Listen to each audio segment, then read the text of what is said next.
Hello, everybody from all over the world. I'm Piyush Pandey from Ogilvy, India and Ogilvy Worldwide. So happy to be on Amazon Smbhav.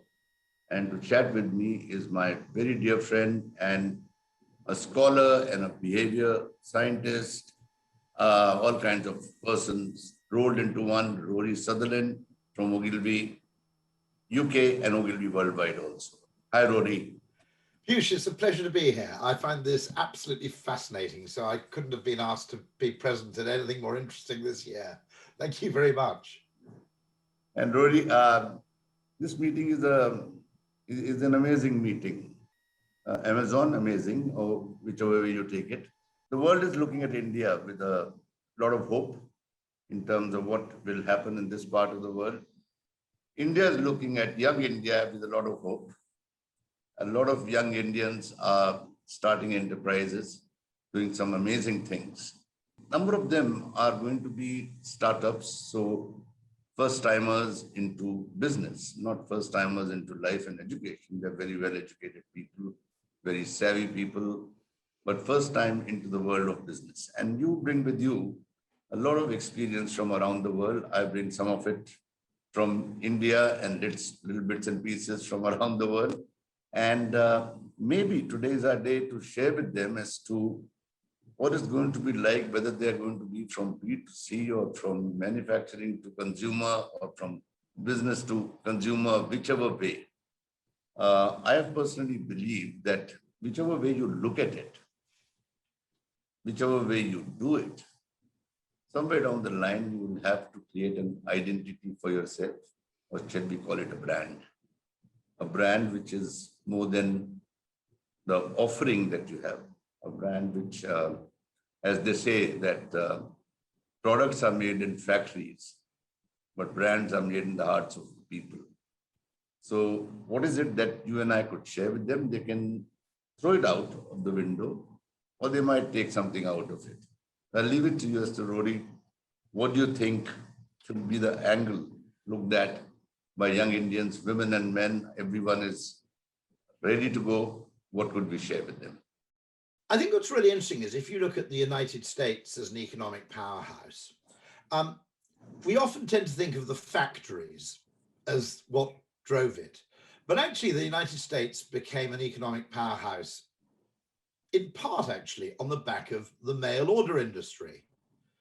I think at one stage, I think Sears and Montgomery Ward accounted for something like 25% of US retail sales back in the early part of the 20th century. Now, what's interesting is if you look at Byron Sharp's idea of mental and physical distribution, his point is they're both necessary before you can either build out at scale and enjoy efficiencies of scale, or before you can enjoy gains to specialization, which is selling something which is a niche product, but to a geographically distributed audience, okay? And I think what always happens, let's be honest about this, is people who think about distribution and manufacturing always underestimate the importance of mental distribution, or what you might call prior fame. But equally, those of us in the advertising industry probably underestimate the importance of physical distribution, which is just getting the stuff on the shelves. So I think in a plug to our sponsors, what we ought to say is that by creating this extraordinary distribution network within India, Amazon has done something in the space of very few years, which is akin in importance to what Montgomery Ward did or what Sears did for the United States. But it only works if you have the fame to go along with it. And what happened in the United States was that Chicago being the rail hub, the center for distribution, Chicago brands or brands from that part of the Midwest tended to achieve national distribution first, but they did it on the back of national advertising and a major investment in what you might call mental familiarity. And I think it's really important to know that if you want to get the full benefits from having this extraordinary new trading network online, you've got to do the groundwork of creating demand before you can really benefit from the supply. I hope that's true. I think that's right. But what's really important to remember is you've just got to do both. In other words, there's no point in having widespread distribution for something which nobody knows about and nobody wants.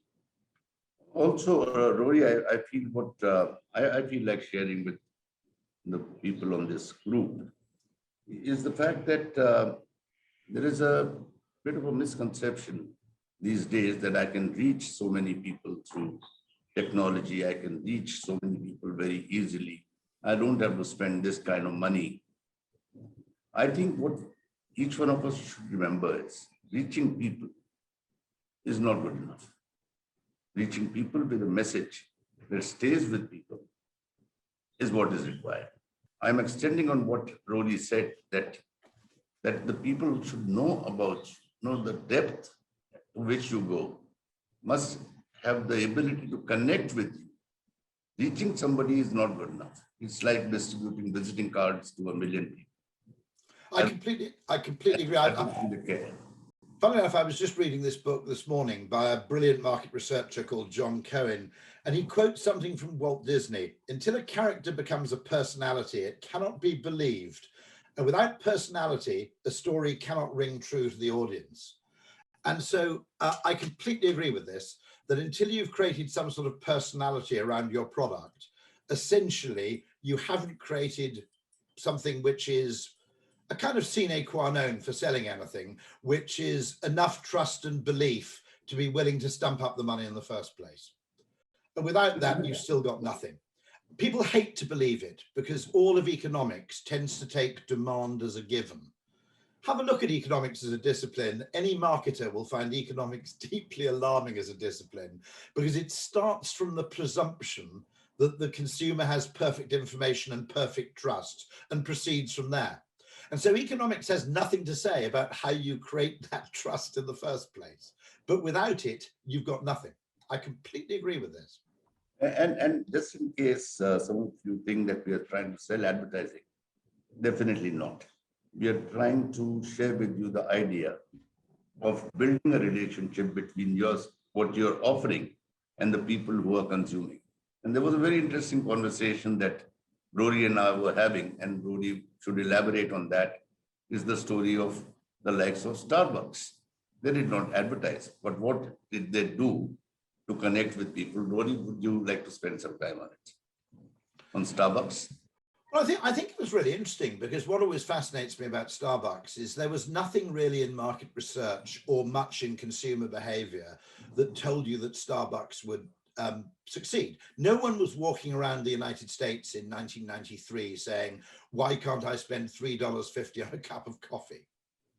But what made Starbucks interesting, I think, and this is my hunch, we'll have to test this more, is that when you focus on selling only one thing, consumers tend to assume that you're pretty good at that thing.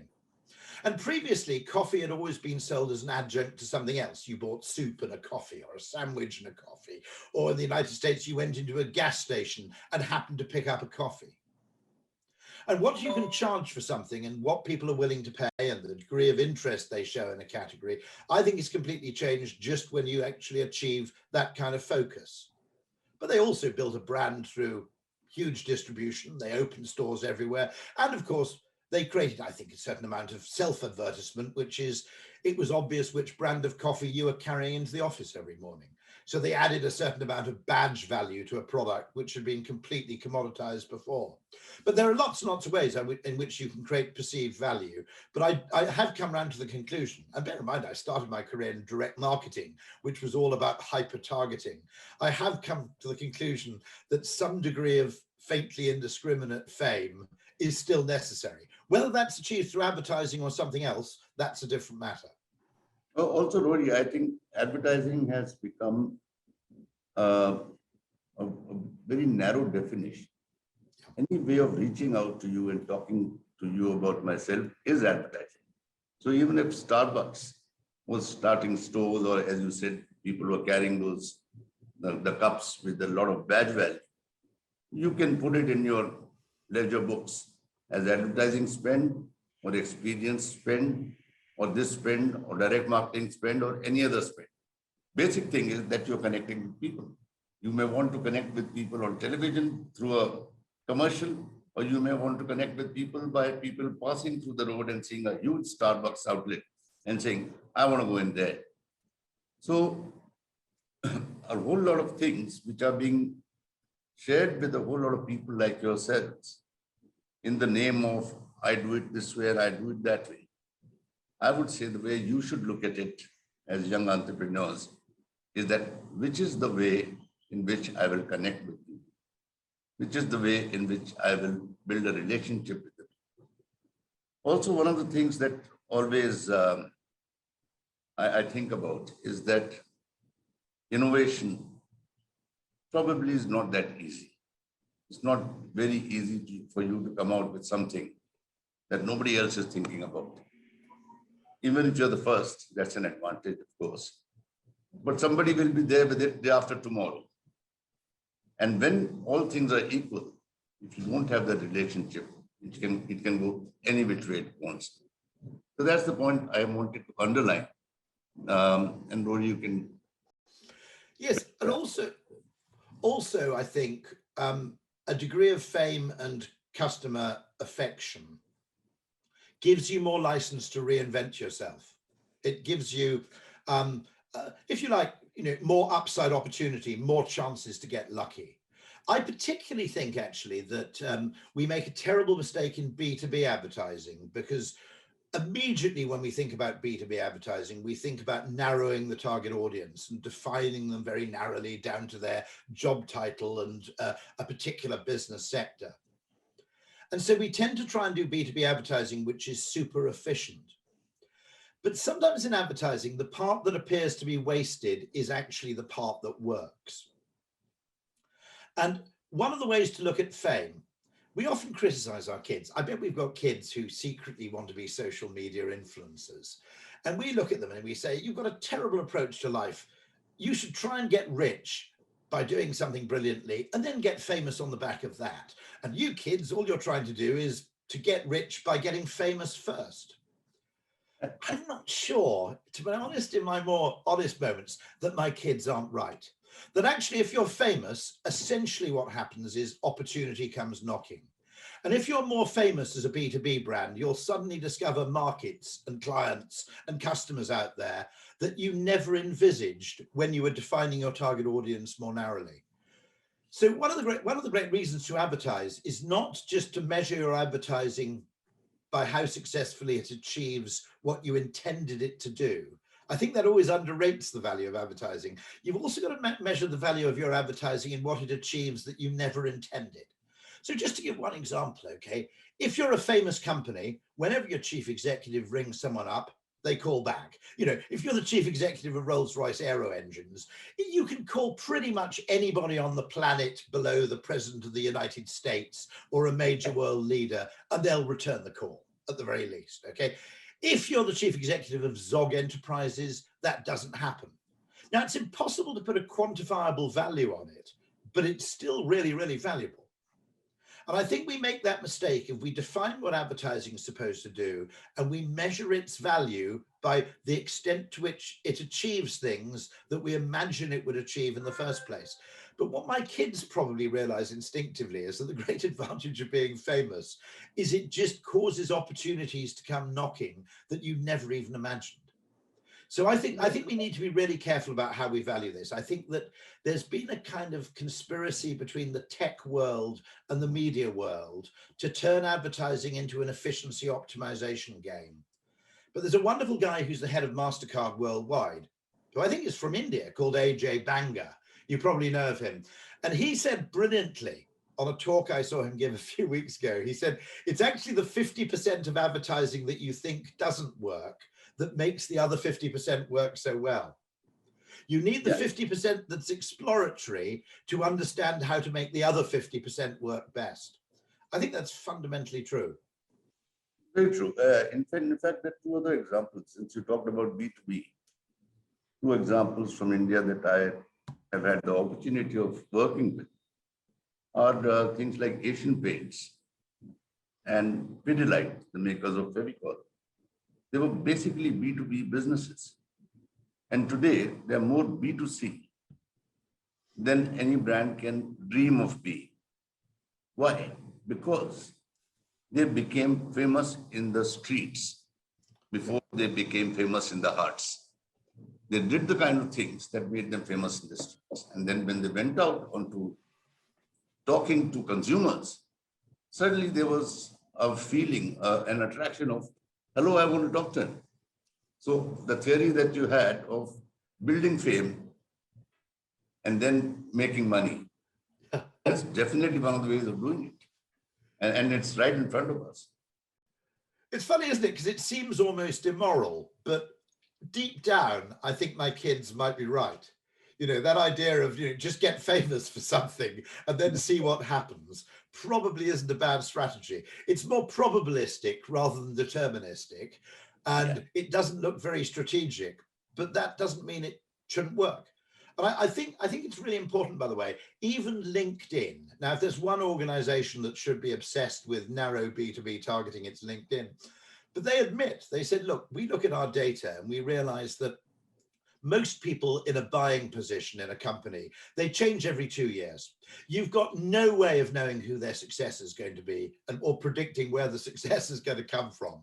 So at some level, you've just got to accept that if you're interested in building a long-term brand, not just maximizing short-term sales, you've got to become famous far beyond the narrow category of who actually signs the check. And I think that I would love to believe that a whole lot of new entrepreneurs are not looking at market capitalization to sell things and move on. I would love to see India making brands that first go international, hopefully they go global, hopefully they are able to attract a lot of money into this country, which we can feed back into other things where we require the money. And I think one of the things that Rory, you and I talked about, we can share, that this huge desire to be global, why aren't Indian brands global? I think that our first aim should be to become national. Most of our brands are not even national. We are like a huge continent with so many states. Let's try and be national. Let's try and then be international. You may not be around the globe, but a whole lot of our companies today are present in South Asia, are present in parts of Africa, are present in parts of South America. The motorcycle businesses of Bajaj and Hero are fairly big in these areas. Now, what makes it global? Global means more than 150 countries, or it means one brand is traveling outside one country and being attractive in more countries than one. I don't think the biggest of brands like what you were mentioning to me the other day about McDonald's or the likes of those were global brands to begin with. They were actually regional or local brands. Will you elaborate on that, Rory? Yes, I mean, actually, I suppose if you watch Mad Men, what you see play out is actually in a few episodes of Mad Men, and that's set in the 50s or early 60s. The United States was very much a company of regional brands. You have brands only known in the Southwest, brands only in the Northeast. You have a few that remain so. In-N-Out Burger, for example, for some peculiar reason, because I think they own their own beef farms and they'll only sell within fresh beef distance of where they actually have cattle. I think they're only in Arizona, California, and a couple of other Southwestern states. Actually, a lot of the United States was like that. I mean, historically, Pepsi was Northern and Yankee, and Coke from Atlanta was Southern. Okay, now nobody thinks of it like that anymore, but actually that's how most of these brands started. They started regional, and then with national distribution and national media, there was a kind of fight to be top dog. Effectively, there was a kind of winner takes all effect, and I think that's going to play out for what are now currently regional brands in India. And it's not a bad principle to try and be national before you go global. Which said, though, I think India has huge potential to create national luxury brands, which I think is really interesting, because those are hugely high margin. I mean, in some ways, you have a big advantage in not being over-invested in manufacturing, because manufacturing is kind of a race to the bottom. You already see China being undercut by Vietnam, for example, and it's essentially a race to the bottom. And what you realize actually, and actually what all these manufacturing powerhouses realize, is that all the money is really made by the brand owner, by the person who finally puts their kind of stamp of approval on the manufactured product. And the money isn't really in manufacturing at all. And so I think the existence of Amazon in India is really, really important, because you might want to compare it in some cases to, the effect of, the railways in the United States. And that applies globally, because of course you put me in touch with this fantastic Amazon site selling local crafts. And, I was looking at the blue and white pottery. Amazing. I could see a pretty massive market for that in the UK. Once people just become more confident in ordering from overseas. It's worth remembering actually that railways and airlines, I'm always really interested by this, because I think we're starting to see this with the adoption of video conferencing as well. There are networks like train networks and air networks where your location on the network, your proximity to a hub, majorly affects the value you derive from that network, okay? If you're close to a global airport, doing global business is much easier than if you're 150 miles from the nearest major airport. If you're close to a kind of rail hub like Atlanta or Chicago, it used to be a huge advantage in your business. Now, actually, the internet and the postal network aren't like that. The interesting thing with postage and distribution, the interesting thing with the internet is once you're on the network, it delivers its value pretty equally, regardless of your geographical location. And that's why, by the way, Zoom is the potential for India to become a major services and expertise export market, even more so than it already is. Because actually you can add value to a service industry without your location mattering at all. And I think that's a huge advantage within the difference you and I were talking about, that the world is talking about the difference between China and India, is that there is a lot of mental power. And therefore, there's a great ability to be excelling in the services industry.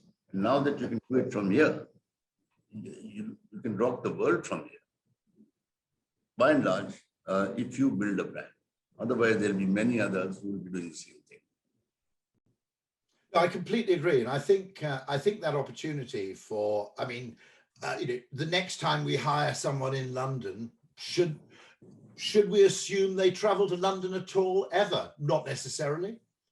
And one of the interesting things I've noticed actually in the last year, when we've largely been under lockdown, is this is a sort of slightly outlandish prediction of mine, but I think the world's going to align more along linguistic lines than geographical lines. Because if you look at service industries, which we've never had the productivity gains in services that we've had in manufacturing. There hasn't been a kind of Henry Ford of the service industry world.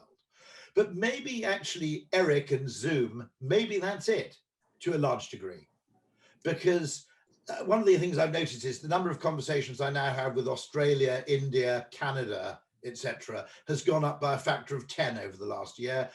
I have actually fewer conversations with people in, maybe that's just Brexit. They're not talking to us anymore. I don't know. Maybe they're just snubbing us. But genuinely, the ratio of conversations has completely shifted. And I think potentially, the world will kind of align along linguistic lines to an extent. Yeah, it's true. And I see it happening, particularly in the entertainment industry as to where it's spreading in India. And it is going deeper into the linguistic lines within India.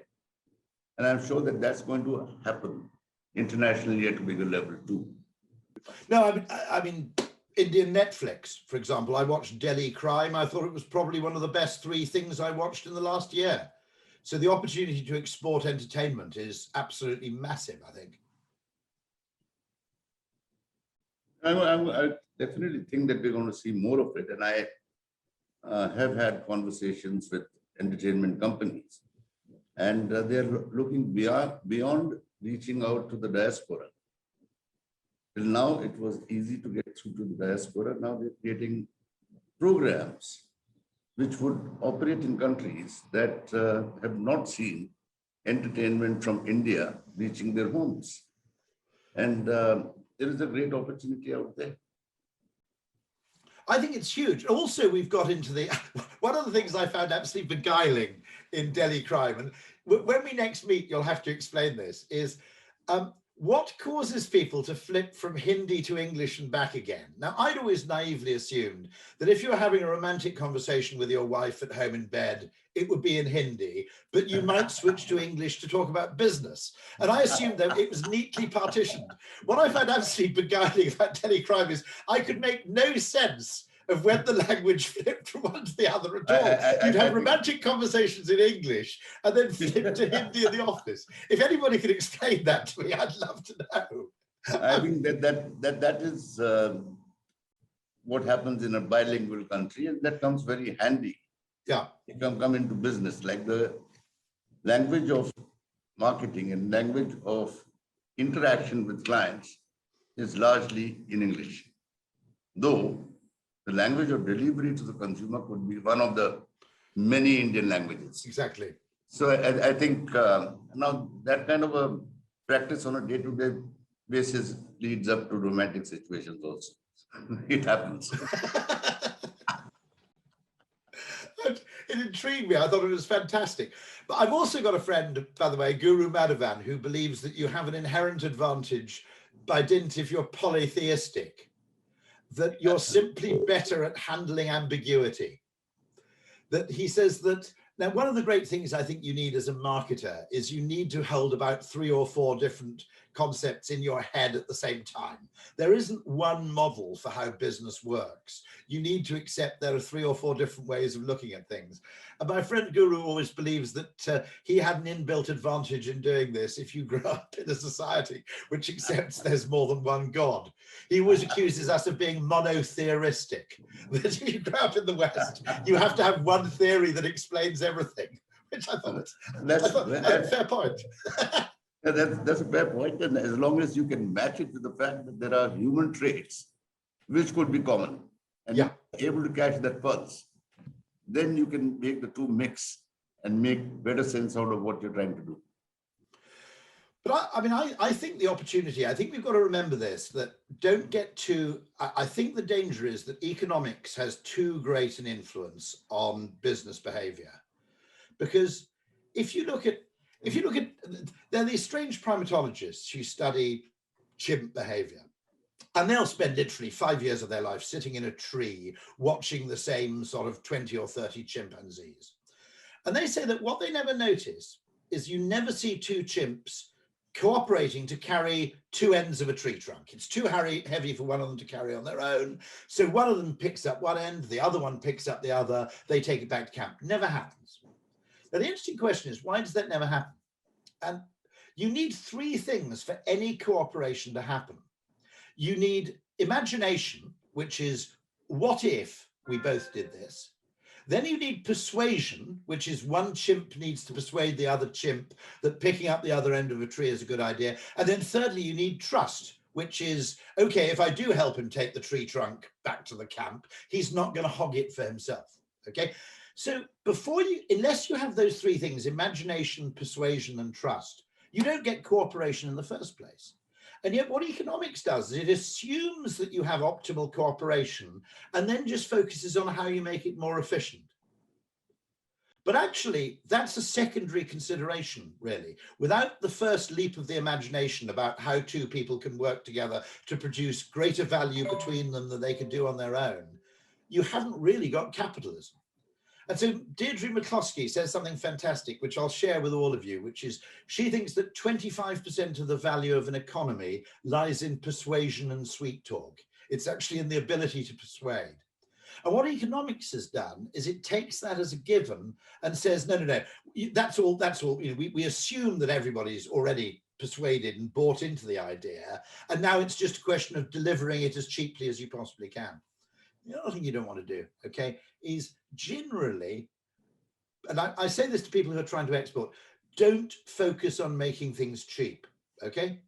In quite a few cases, Peloton is a great example. They only became popular and successful when they put the price up, okay? So don't let the economists talk to you about price because they'll always tell you to cut the price. Actually, in some marketing cases, that's a fatal mistake. the job of marketing is to get people who weren't thinking of buying a product to pay full price for it. If we're not careful, what we'll end up doing is getting people who would have bought the product anyway to buy it earlier at a discount, which I think is what a lot of programmatic and digital advertising does, okay? And it looks good on the balance sheet because you claim the value for the sale, but it's the opposite of what marketing should be trying to do. And that's not even human behavior. If human behavior was so rational, we would be very happy living in caves with a little window here and there.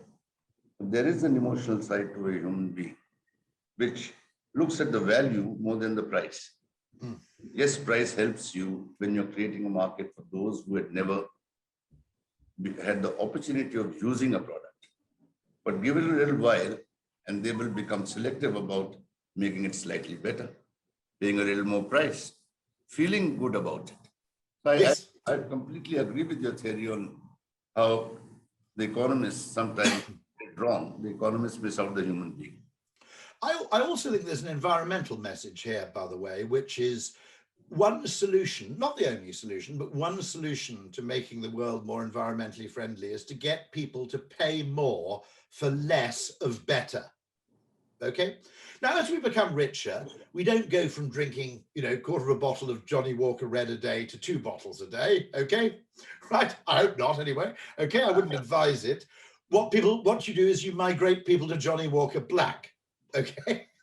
And actually, in a way, what you've got to remember is when people are paying for intangible value, for meaning rather than substance, it's very environmentally friendly. Twice as much product uses twice as much carbon, typically. Okay. But product plus extra meaning, essentially, you're getting people to pay more money for what you might call intangibles and less for tangibles. That's something called dematerialization. It's already happened in the UK economy, by the way, interestingly. Now, the UK economy was kind of the first to industrialize. About in 2006, before the financial crash, it was interesting because the UK reached peak stuff. Now, I'm not suggesting that the developing world is going to reach peak stuff for a while. There are a hell of a lot of people who are short of stuff.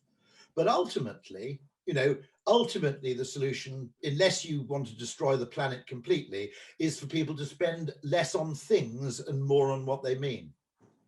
Now, it sounds very strange to suggest that the advertising industry and the environmental movement can be hand in hand, but I think this is genuinely true. I got The Guardian in the UK to kind of agree with me on this point. Now, interestingly, producing fantastic quality stuff at a premium price is something I think India could do brilliantly well. I think that's where the opportunities lie for the future. Otherwise, we can again fall into the same trap that China fell with Vietnam. And we have suffered with Bangladesh on textiles, on leather. So doing it cheaper, doing it better, the human being will come out and want better. I mean, the day the economists can define joy, that's the day I'll start listening to the economist. I completely agree, because they think, the assumption of economics is that you start with perfect information about how much utility you'll derive from a product. So it treats advertising as external to the model, and therefore people tend to see advertising as a cost because it's something that you have to pay for that, according to an economist, isn't adding to value. Now, the Austrian School of Economics thought this was absolute rubbish. They have this great phrase, there's no useful distinction to be made in a restaurant between the value created by the man who cooks the food and the value created by the man who sweeps the floor. And by the man who sweeps the floor, they mean advertising and marketing. There's the product itself and the context which allows you to enjoy its consumption. Okay, and they're both interconnected, and the money you make from them is equal. It doesn't matter whether you, and in innovation, okay, there are 2 ways you can innovate. You can either find out what people want and find a really clever way to make it, or you can work out what you can make and find a really clever way to make people want it. And they're both profitable. It doesn't matter in which direction you do it. Yeah, I think that takes me to another interesting Indian enterprise that we talked about, which is a savory producer called Haldiram. from my state of Rajasthan, who the two brothers, youngsters, 1918 or something. They said that this savory product is made out of chickpeas flour, but how about we make it from a lentil which is grown in Rajasthan a little more? And today they are giving a run for their money to the international fast food joints. Again, starting with something innovative. You can be innovative about what you produce, or you can be innovative about how you introduce. I think it works both ways. Fun enough, the whole of Ferrero Rocher as a company arose out of something similar, which is there was a massive chocolate shortage after World War II, but they discovered they had a surplus of hazelnuts in a particular part of Italy. And if you mixed in hazelnuts with chocolate, you could effectively produce a lot more chocolate at much lower price. But they built a brand on the back of that. They just sell it as cheap chocolate. And they, in a sense, what great marketing does is it turns a constraint or a weakness into a strength. You know, we're number two, so we try harder. Yeah. And I thought that was fascinating. So they used a lentil. What was it? There was a locally grown lentil. So they make those, Yeah. what are those donuts you eat for breakfast? Something Vada, isn't it? The donut. Oh, are you talking about the South Indian thing? Yeah, those donut lines. Okay, they're called the vadas. One hole in the middle. That's it. That's the one that looks like a donut. That's a South Indian breakfast thing. Yeah, they sell that, don't they? I noticed. And so what's interesting about them is they're frightening McDonald's, which I think is really, really fascinating. And interestingly, part of the reason they're doing it, I think, is also not just advertising, it's investment in the outlets. Now, you've got to play that very carefully, actually, because one thing I have heard is that Indian retail is slightly different from Western retail in that if you make it too fancy, people assume they're getting a bad deal. And that there are aspects of, but funnily enough, we found the same thing in the UK, that one of the problems with actually making a store, if you revitalized a Tesco, so it was brand new with fantastic flooring and new lighting, people just assumed the prices had gone up, even if they hadn't. So, you know, obviously there are always going to be little local subtleties, but understanding how people interpret information subconsciously, I think is really, really important. But I think the way in which they've done those stores is really interesting because, you know, I think the same things happened with fast food in the West, that McDonald's and KFC realized that actually people's just expectations of cleanliness had generally risen. And so what was acceptable as a food outlet 10, 15 years ago wasn't anymore. And you just had to, you know, and so all these things are continually changing because we judge the world against expectation, not by reality in a way. And so there's a great rule on how to innovate, which a Silicon Valley entrepreneur, and I can't remember his name, taught me, which I think is really useful for us as well, which is look at all the assumptions in a category and make a list of everything that everybody in the category assumes is true. And then ask yourselves, which of those assumptions either isn't true or won't be true in 2 years' time? And, you know, that fascinates me. You know, we could look at a business now, assume that more people are working from home in future, more of the time. Okay, so a whole bunch of assumptions about where you want to locate a lunchtime sandwich bar may have to change. Yeah. I think it goes back to it. If we were to come to a conclusive mode to this interaction, and if we want to leave behind some things for people to think about, I would say that forget the book, read the book and forget the book. And then read the book, read the lines between the lines. Yeah. And probably that's where you'll find your answers. If you look at advertising as popularity and fame and not as advertising as a cost. If you look at technology as something new and not as something to talk about, but something that to make happen. If you look at the market of tomorrow as a result of what you do today, I think you have a wonderful future to plan and leave behind for the others next to you. I think what you have with Amazon India is pretty extraordinary, because if you generally believe that the task of marketing is mental and physical distribution, and you look at what Amazon seems to have attained, which is essentially delivery to 1.5 billion people within 2 days, pretty much regardless of where they are. That's a complete reshaping of a marketplace, isn't it? Not for every product, obviously, but for many products, that completely transforms your selling overnight, which is why what you've got to remember is to match the mental distribution to the physical distribution. Well, and I think there are wonderful examples like your Artisans Act. These acts actually rub off onto your image in a much larger fashion. I see you behaving in a certain fashion on a category that I may not be buying of you. But if I see your behavior, I want to like you.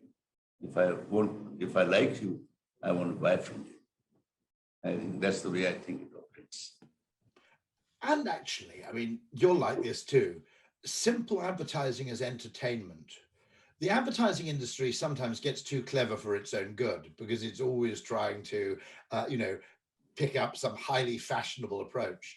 But Paul Feldwick in the UK has just written a book called Why Does the Peddler Sing?